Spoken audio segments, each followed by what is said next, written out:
ഞാനിപ്പോ 2026 ഒരു കുട്ടിക്കാണ് കഥ പറയുന്നത്. നമ്മുടെ പണ്ടത്തെ കഥകൾ തന്നെയാണ്, അത് ഇപ്പോഴത്തെ കുട്ടികൾ അറിയട്ടെ. കുട്ടികളോട് ചരിത്രം അങ്ങനത്തെ ഇങ്ങനത്തെ കഥകൾ നേരത്തെ പറഞ്ഞ പോലെ ഓണത്തിന്റെ ഐതിഹ്യം പറയുമ്പോൾ അവര് ഒരു റെസ്പോൺസ് എന്താ ആ കാര്യത്തിൽ നമുക്ക് കിട്ടുന്നത്? ശരിക്കും പറഞ്ഞാൽ ഒരിടത്തൊരിടത്ത് തുടങ്ങുന്നത് കഥ കേൾക്കണം, കഥ പറയണം എന്നുള്ളൊരു ഇതിലാണ്. കാരണം കുട്ടികൾ കഥ കേൾക്കുമ്പോഴാണ് അതിലെ ഓരോ സന്ദർഭങ്ങൾ, സ്ഥലങ്ങൾ, അതിൽ ആ ക്യാരക്ടേഴ്സ് അതൊക്കെ അവർ വിഷ്വലൈസ് ചെയ്യുള്ളൂ. ഇപ്പൊ ഞാനിവിടെ ഒരു കഥ പറഞ്ഞാൽ ഇവിടെ ഇരിക്കുന്ന ഓരോരുത്തരും അവരുടെ ഭാവനയിൽ വരുന്നത് അവരുടേതായ ഒരു കഥയായിരിക്കും. അപ്പൊ കുട്ടികളിലോട്ട് എത്തുമ്പോഴത്തേക്കും ഞാൻ അതുകൊണ്ട് തന്നെ കുട്ടികൾക്ക് കഥ പറയാനായിട്ട് പോകുമ്പോൾ ഞാൻ ഒരു പ്രോപ്പർട്ടീസോ ഒന്നും കൊണ്ടുപോകാറില്ല.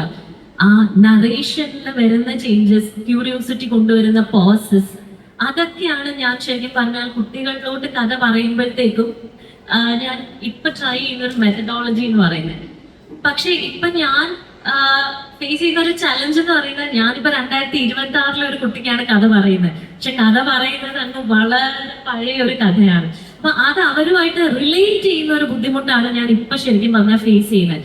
ഈ പറയുന്ന പോലെ ഞാനിപ്പോ കുന്നിന്റെ ചെരുവിലിരുന്ന എന്ന് പറഞ്ഞാൽ ഇപ്പോഴും പകുതി കുട്ടികൾക്കും, ഞാൻ പറയുന്ന പകുതി കുട്ടികൾക്കും അത് മനസ്സിലാവാറില്ല. പിന്നെ ഞാനത് എക്സ്പ്ലെയിൻ ചെയ്യും, കുന്ന് എന്താണ്, അതിന്റെ ചെരുവിലിരുന്നാൽ അത് എങ്ങനെയാണ്.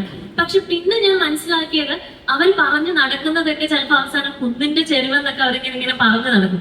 അപ്പൊ എനിക്ക് മനസ്സിലാവും, അവർക്ക് മനസ്സിലായി. അപ്പൊ ഞാൻ എന്താണ് ഉദ്ദേശിച്ചത് അത് അവരിലോട്ട് കൺവേ ആയി എന്ന് എനിക്കപ്പോ മനസ്സിലാവാറുണ്ട്. അതുകൊണ്ട് തന്നെ മലയാളത്തിൽ തന്നെയാണ് കഥകൾ പറയുന്നത്, നമ്മുടെ പണ്ടത്തെ കഥകൾ തന്നെയാണ്. അത് ഇപ്പോഴത്തെ കുട്ടികൾ അറിയട്ടെ, അവർ നമ്മളോടൊപ്പം നമുക്ക് അവരെ ചേർത്ത് നിർത്താൻ പറ്റട്ടെ എന്നുള്ളൊരു ഇതിൽ ആ ഒരു മെത്തഡോളജി തന്നെയാണ് ഫോക്കസ് ചെയ്യുന്നത്.